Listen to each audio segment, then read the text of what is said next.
El secreto del padre Brown, de G.K. Chesterton. Flambeau, que en un tiempo fue el criminal más famoso de Francia y más tarde detective privado en Inglaterra, hacía ya por el presente bastante tiempo que se había retirado de ambas profesiones. Personas hay que opinan que la carrera del crimen le había dejado demasiados escrúpulos para la de detective. Sea ello lo que fuere, lo cierto es que, tras una vida de escapatorias románticas y de evasiones, dejóse caer por fin en un lugar que para algunos parecía indicar una dirección muy apropiada: un castillo en España. Sin embargo, el castillo, aunque era macizo, era relativamente pequeño. La viña negra y las tierras verdes del huerto cubrían una extensión considerablemente grande de la ladera oscura de un monte.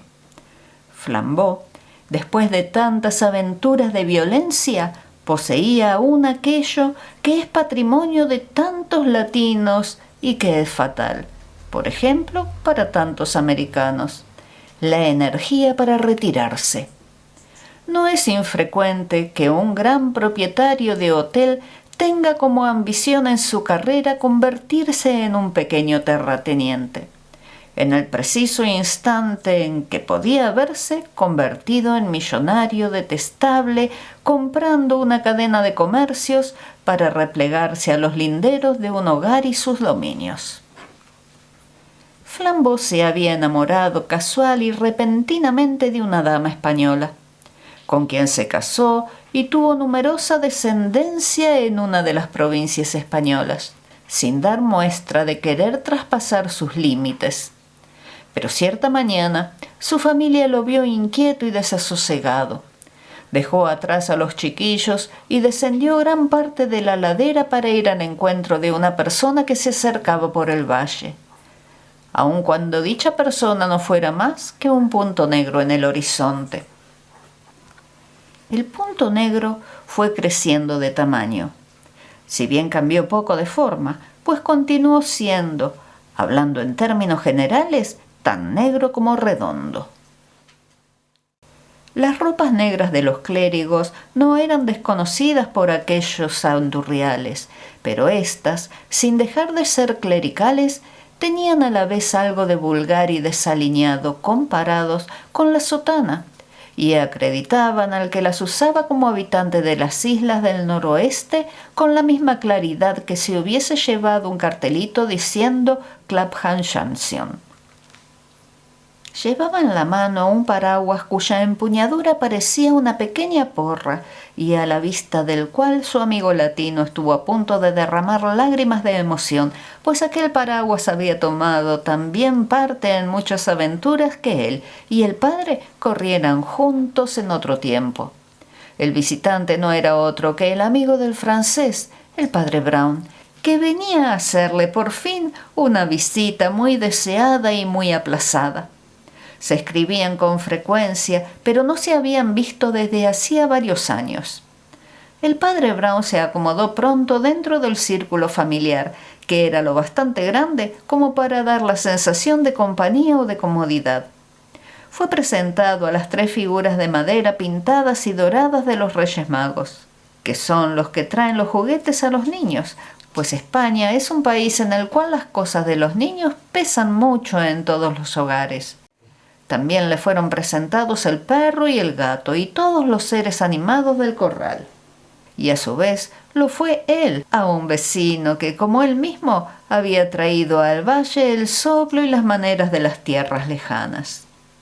Ocurrió que durante el transcurso de la tercera de las tardes que el sacerdote pasaba en la casona, vio llegar a ésta a un extranjero que saludó a los dueños de la misma con saludos que ningún grande de España sería capaz de imitar.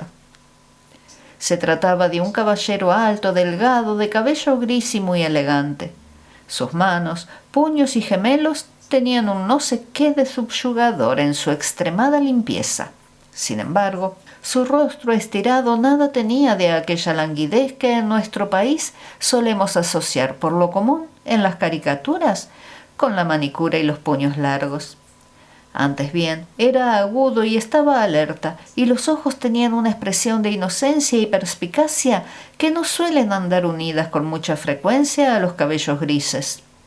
Esto solo podía haber servido para determinar la nacionalidad de la persona, como asimismo la pequeña entonación nasal de su refinada voz y el modo como aceptaba incondicionalmente la antigüedad de todo cuanto le rodeaba, de origen europeo.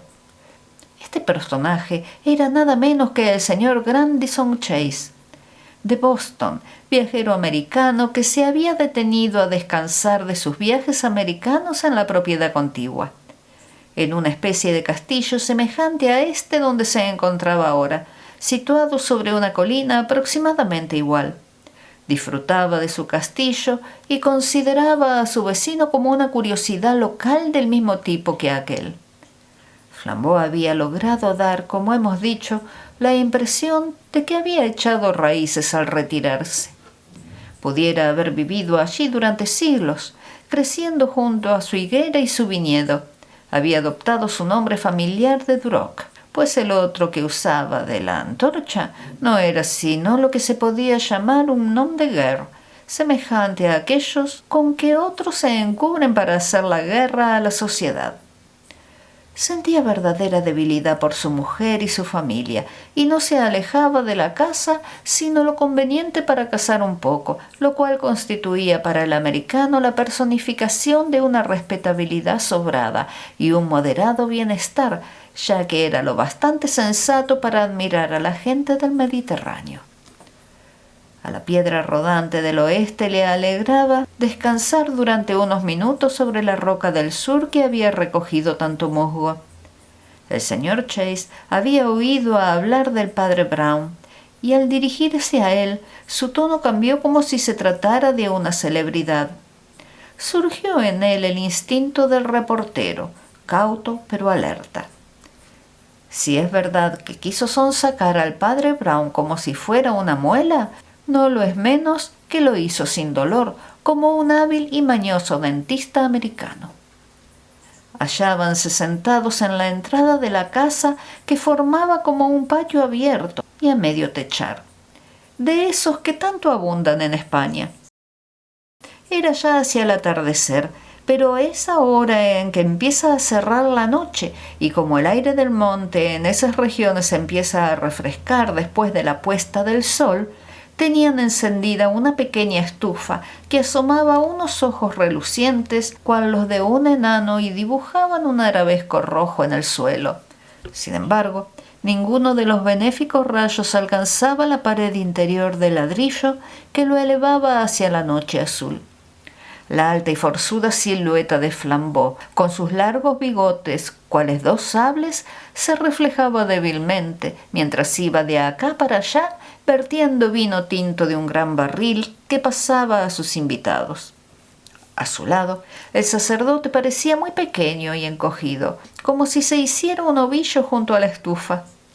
El visitante americano, por otra parte, apoyaba elegantemente el codo sobre sus rodillas y sus facciones, afiladas y bellas, quedaban sobre el ruedo iluminado. Sus ojos brillaban con interés inquisitivo. Le aseguro a usted, señor, que consideramos el resultado obtenido por usted en el caso del asesinato del Claro de Luna como el mayor triunfo de la historia detectivesca. El padre Brown murmuró algo que quizás hubiera podido ser tomado por un suspiro. Todos estamos familiarizados, continuó el extranjero con firmeza, con los resultados obtenidos por Dupin, Nick Carter y otras figuras imaginarias del oficio. Pero todos notamos que hay una diferencia notable entre su método de investigación y el de esos otros pensadores, ya sean imaginarios o reales. Algunos han llegado a decir, señor, si la diferencia de método no estribaría en la falta de método.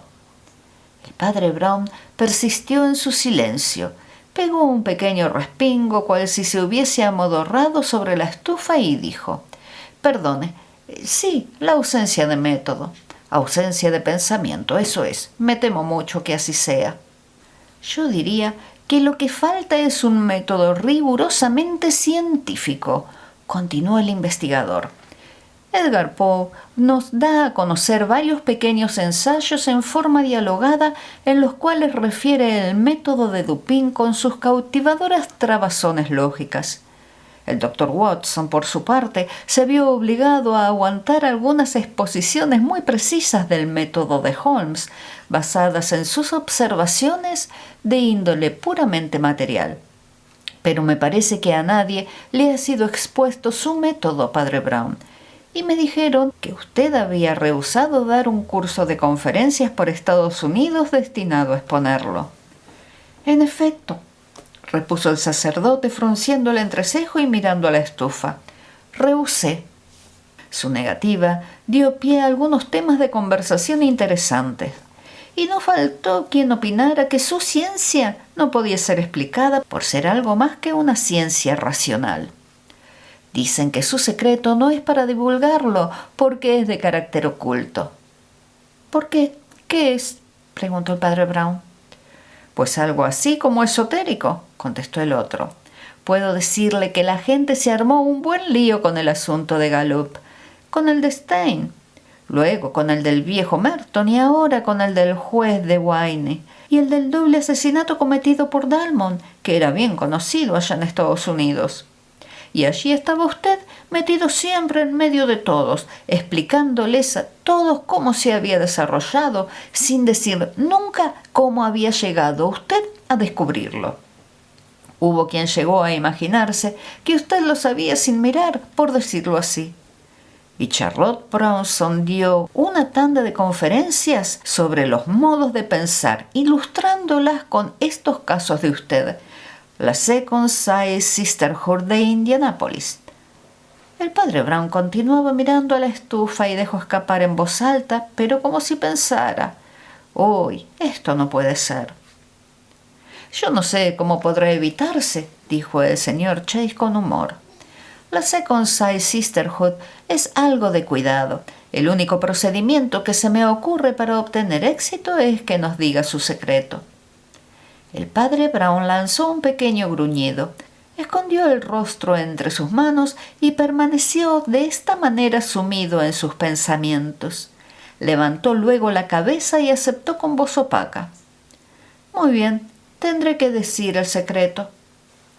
Su mirada se posó severa sobre el oscurecido paisaje que abarcaba desde los ojos chispeantes de la estufa hasta el lienzo de pared antigua, por encima de la cual iban dibujándose con precisión creciente las luminosas estrellas del sur. «El secreto es», dijo, y se detuvo como si no pudiera continuar. Minutos después recuperó el habla para decir: «Vea usted, fui yo quien maté a todas esas personas». «¿Cómo?», interrogó el otro, con un hilo de voz en medio de un silencio expectante. «Pero usted, yo mismo los asesiné», explicó el padre Brown pacientemente. «De ese modo comprenderá por qué sabía yo cómo se desarrollaron los hechos». Grandison Chase se irguió con toda su portentosa estatura, semejante a un hombre levantado hasta el techo por algo así como una explosión lenta, y mirando a su interlocutor volvió a repetir su asombrosa respuesta. «Yo mismo había planeado cada uno de los asesinatos cuidadosamente», prosiguió el padre Brown. «Me había imaginado con todos los pormenores cómo se podía llegar a semejante cosa y en qué estado mental podía hacerse. Y cuando estuve completamente seguro de que el asesino había sentido lo que yo, entonces naturalmente sabía quién era». Chase, mirando fijamente al padre Brown, dejó escapar un suspiro entrecortado. «Me asustó usted de veras», dijo. «De momento creí que decía en serio lo de que había sido usted el asesino. Y también me lo figuré por espacio de unos segundos corriendo por los estados. Agente Santurrón declarado asesino. Los 100 crímenes del padre Brown». Comprendo, pero si no es más que una manera de hablar y usted quiere decir con ello que intentó reconstruir la psicología. El padre Brown golpeó impaciente la estufa con la corta pipa que se disponía a llenar. Uno de sus raros gestos de impaciencia se dibujó en su rostro siempre impasible. No, dijo casi enojado. No quiero hablar hipotéticamente. En esto es en lo que más a menudo se desemboca queriendo hablar de cosas profundas. Una verdad que es sencillamente moral, la gente cree siempre que se trata de una metáfora. Un hombre hecho y derecho, con sus 2 piernas y que aún vive, me dijo en cierta ocasión: «Yo no creo en el Espíritu Santo más que en un sentido espiritual». Naturalmente le contesté: «¿En qué otro sentido podría usted creer en él?». Y entonces él creyó que yo quise decir que no era necesario que creyera en ninguna otra cosa que no fuera el evolucionismo o la amistad ética o alguna otra paparruchada semejante.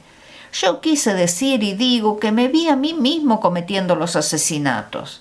No digo que los ejecutara, pero ahora no se trata de eso. Un ladrillo o cualquier trasto habría servido para perpetrarlos. Lo que yo quiero decir es que pensé y pensé de qué manera podría un hombre llegar a ser así, hasta que me daba cuenta de que yo mismo era de aquella manera, en todo, menos en aceptar el consentimiento formal de la acción. Me lo sugirió una vez un amigo mío como ejercicio religioso. Me parece que él lo debió de sacar del Papa León XIII, por quien siempre sentí una gran debilidad. «Me temo», observó el americano mirando al padre Brown con aire de duda, como quien se enfrenta con un animal raro, «que tendrá que explicarme usted muchas cosas antes de que llegue a saber de qué me está usted hablando. La ciencia del detective». El padre Brown chasqueó sus dedos con la misma expresión de vivo descontento. «Eso es», dijo. «Aquí es precisamente donde hemos de empezar a distinguir.